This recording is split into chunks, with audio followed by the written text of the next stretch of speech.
कुंडली में तांत्रिक बनने के योग क्या होते हैं? तो आज उस विषय में जानकारी दे रहे हैं। तंत्र के स्वामी होते हैं हमारे महादेव और माँ पार्वती। अधिकतर आपने देखा होगा कि जितने भी साधक होते हैं माँ काली के उपासक होते हैं और भैरव के उपासक होते हैं।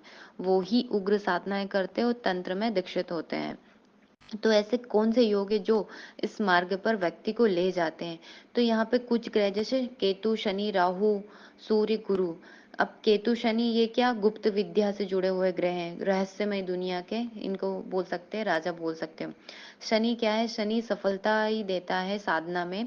जैसे यदि आप कोई भी साधना स्टार्ट करते हैं तो अमूमन लोग स्टार्टिंग में उत्साह दिखाते हैं और बाद में छोड़ देते हैं या वो उत्साह खत्म हो जाता है। तो शनि क्या लंबी साधना है, गहरी साधना है जिसमें वो टिक पाते हैं, वो शनि देता है। यदि आपका शनि स्ट्रांग हो तो आप इस फील्ड में आ सकते हैं। इसके बाद में सूर्य। सूर्य यहाँ आत्मविश्वास दर्शाता है और सफलता दिलाता है।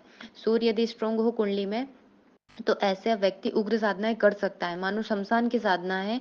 और यदि व्यक्ति का सूर्य स्ट्रांग नहीं है तो अमूमन वो अधूरी साधना छोड़कर ही भाग जाएगा, क्योंकि इतना खौफ रहता है इस साधना में, नेगेटिव एनर्जी फुल रहती है, तो व्यक्ति शायद ही कर पाता है। और इसके साथ ही गुरु। गुरु ज्ञान है। ज्ञान है तभी तो इस फील्ड में व्यक्ति आता है, यदि नहीं उसको ज्ञान ही नहीं होगा तो वो क्यों इस फील्ड में आता है। उसके साथ में हम देखें केतु, शनि, राहु ये तो बहुत जरूरी ही होते हैं। यदि पहले 8वें और 12वें भाव में राहु, केतु, शनि हो तो ये उग्र साधनाओं के प्रति व्यक्ति का इंटरेस्ट होता है। या हम देखें कि जब भी अष्टमेश और द्वादश मतलब 8वें भाव का मालिक और 12वें भाव का मालिक युति में हो तो व्यक्ति उग्र साधना की तरफ चला जाता है, जिसको हम तंत्र साधनाएं बोलते हैं।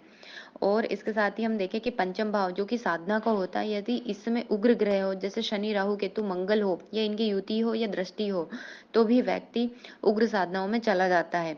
एक चीज और है, लग्न यहाँ बली होना बहुत जरूरी है, क्योंकि ये यदि लग्न में बल नहीं हुआ, शत्रु या नीच राशि में हुआ वो, तो फिर ऐसी साधनाओं में सफलता नहीं मिलती है, बाकी उल्टा हानि हो जाती है। कभी आपने देखा हो तो कि नुकसान भी इसमें उठाना पड़ता है साधक को।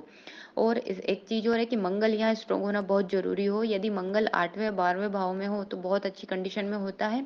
एक चीज और है, बिना गुरु के आप इस फील्ड में आ ही नहीं सकते। नमस्कार दोस्तों, मैं प्रज्ञा आपका हार्दिक स्वागत करती हूँ अपने प्रोग्राम में। दोस्तों मेरा व्हाट्सअप नंबर है, यदि किसी को भी कुंडली से रिलेटेड जानकारी चाहिए, कुंडली बनवाना हो तो आप इस पर संपर्क कर सकते हो। इसका चार्जेस हैं। और यदि मेरा प्रोग्राम आपको अच्छा लग रहा है तो लाइक करें, शेयर करें, प्लीज सब्सक्राइब जरूर करें। दोस्तों हम बात कर रहे हैं तंत्र की। तंत्र मतलब तन से किया हुआ, जो देवी की उपासना करते हैं शाक्त विधि से, वो तंत्र के अंतर्गत आते हैं। यंत्र, यंत्र मतलब यंत्र के माध्यम से डिफरेंट डिफरेंट टाइप के यंत्र होते हैं, उन माध्यमों को यूज करके हम यंत्र विधि से करते हैं। मंत्र मतलब वैदिक पद्धति से मन से किया हुआ वो कार्य, जिसमें लॉन्ग टाइम चलना पड़ता है हमको और इसके रिजल्ट धीरे आराम से मिलते हैं। इसके साथ ही हम देखें कि जो अष्टम भाव का स्वामी होता है, यहाँ अष्टम भाव बहुत जरूरी है, क्योंकि ये गुप्त रहस्य गुण विद्याओं का भाव होता है। तो ये भाव कमजोर नहीं होना चाहिए। मतलब यदि अष्टम भाव का जो स्वामी नीच का नहीं हुआ तो व्यक्ति, या मतलब अच्छी कंडीशन में है तो ही व्यक्ति इस फील्ड में उतर पाता है और लाभ ले पाता है, नहीं तो उसको नुकसान हो जाता है। इसके साथ ही हम देखें कि लग्न का स्वामी केंद्र या त्रिकोण में बैठा हो और भाग्य जो कि भाग्य का स्वामी द्वितीय भाव में बैठा हो तो व्यक्ति ये इस फील्ड में आ जाता है। ज्योतिष, तंत्र, मंत्र, इनमें सब में प्रकट रूप से वो बहुत सिद्ध हो जाता है। इसके साथ देखें कि केतु और शुक्र, क्योंकि केतु भी बहुत मतलब बोल सकते हैं अदृश्य शक्ति है, तो केतु और शुक्र जो मिलकर यो बनाते हैं योग, इसमें भी बहुत श्रेष्ठ होता है यदि ये अष्टम भाव में बन जाए तो। इसके साथ में क्योंकि शुक्र यहाँ शुक्राचार्य दैत्य गुरु है तो वो प्रकांड तांत्रिक भी है। तो आप देख सकते हो कि शुक्र और राहु केतु यदि इनकी युति बन जाए 8th हाउस में, लग्न में, तो भी ऐसा व्यक्ति इस फील्ड में आ सकता है। इसके साथ में हम कुछ योग देखें, जैसे अष्टम भाव जो कि गुप्त रहस्य गुण विद्याओं को तंत्र मंत्र साधना सिद्धि का होता है।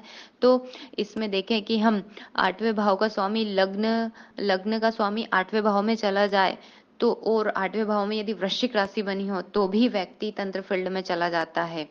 और यदि इसी अष्टम भाव में शनि हो या मंगल हो या राहु हो तो भी व्यक्ति इसकी तरफ झुक जाता है। अष्टम भाव का स्वामी अष्टम में हो, दसम भाव का स्वामी अष्टम में चला जाए, या अष्टम भाव का स्वामी दसम में जाके बैठ जाए, मतलब या परिवर्तन कर ले, तो भी इस फील्ड में आपको देखने को मिल सकते हैं। अष्टम भाव के स्वामी के साथ राहु केतु शनि कहीं भी बैठ जाए, अच्छी पोजीशन में हो, उच्च के हो, स्वराशि में हो, ये तो तंत्र मंत्र में व्यक्ति चला जाता है।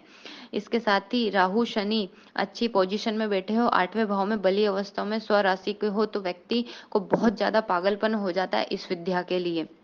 पहले भाव का स्वामी अष्टम भाव के साथ जाके बैठ जाए और या फिर लाभ भाव में जाके बैठ जाए, तो भी व्यक्ति इस फील्ड से लाभ ले सकता है, मतलब लाभ कमा सकता है। अष्टम भाव के स्वामी दूसरे भाव में चला जाए या चौथे भाव में चला जाए, तो भी ये यहाँ पर तंत्र विद्या में व्यक्ति जा सकता है। यही है कि जैसे केतु भी है, मानो उच्च का हो, स्वराशि का हो, मित्र राशि में हो अष्टम भाव में, तो भी व्यक्ति इस फील्ड में चला जाता है। कुल मिलाकर देखें तो ये साधना का ही मार्ग है, पर उग्र मार्ग है। धन्यवाद दोस्तों।